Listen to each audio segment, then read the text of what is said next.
Saya Didi Mudita, Monster Creators dari Impact Factory. Sudah lebih dari 1 dekade saya menggali potensi dari banyak individu dari berbagai latar belakang dan juga profesi. Tujuannya untuk menampilkan sisi otentik mereka on stage dengan pendekatan yang saya temukan di dunia media dan juga dunia entertainment. Karena dulu saya adalah seorang konsultan media, khususnya radio. Tugas saya adalah mengatasi program-program yang ratingnya turun. Dan yang saya temukan adalah semakin penyiar yang menunjukkan keotentikan mereka, semakin menceritakan pengalaman hidup mereka, ratingnya malah naik. Dan banyak dari mereka akhirnya menjadi artis sukses sekarang. Tapi apa yang saya temukan di luar sana justru sebaliknya. Banyak orang ketika berada di atas panggung, itu takut menunjukkan keaslian mereka. Takut tidak diterima oleh penonton. Padahal ini yang banyak dicari oleh penonton sekarang. Ketika kita menunjukkan sisi kita yang di rumah, yang di meja makan, bareng teman-teman di tongkrongan, itu yang luar biasa.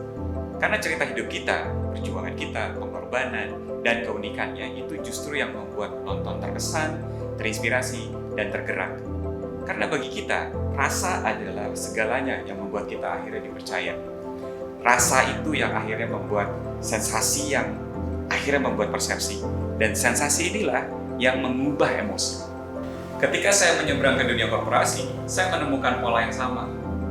Kita banyaknya hanya bicara jabatan ke jabatan, posisi ke posisi, tidak seperti manusia yang saling menyentuh hati dan membuat saling percaya. Jadi wajar kalau kita akhirnya jadi ragu untuk menunjukkan kita yang asli.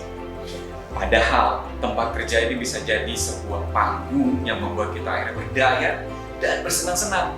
Bayangkan jika kita punya kemampuan untuk menciptakan rasa, menyusun cerita, dan akhirnya membawa ini ke situasi apapun, mau online, mau offline, pasti bisa.